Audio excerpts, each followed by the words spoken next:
Make or break time for health care. The latest Republican push to repeal Obamacare facing increasing opposition as an important deadline approaches on Friday.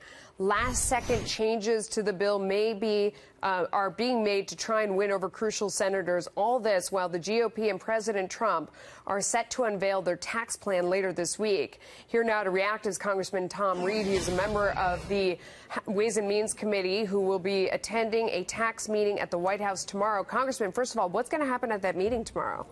Well, you know, we're continuing to work. The committee came together yesterday and today, and we're kind of going through the details of getting this framework together so we're unified in the House, Senate, and the White House as to where you see our principles and our guidelines being laid in the ground to guide us through this tax reform process. Yeah. What do you see as the details so far? I mean, we're hearing some of them, the corporate rate and the idea of doing away with the deduction for state and local taxes, which is, I mean, that's going to be a hot button issue because it makes a lot of sense ideologically. It's really painful for a lot of the places like New York City and other places, you know, where you have the whole nation subsidizing these big cities that are spending too much. It's not right, but at the same time, it's a painful one to get rid of.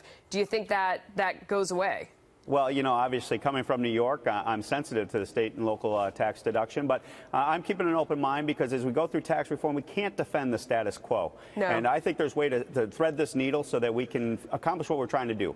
Lower the rates, simplify the code for individuals, trying to get it down to a postage stamp type of return, and then also growth, trying to target the middle class in Main Street America to get people back to work. And small business owners. I mean, they are Amen. A critical part of this whole infrastructure of our entire country of creating jobs. They're really the ones that need the break the most. The middle class, anybody who's working for a living needs a break. How likely do you think it is to get this done?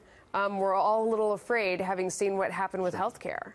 Well, I think, you know, obviously the failure of health care, I think even puts more pressure on us on tax reform. And I think we're recognizing that as members of Congress. We have to deliver for the American people. And that's why I'm still working across the aisle. I still think there's a path there to try to bring in Democratic support. You may not get the hard left, but you know what? You're going to get governing members who want to give this relief to the people back home. Is that real? I mean, because we haven't seen that happen with health care, and we had a few kumbaya moments there that seem to have disappeared.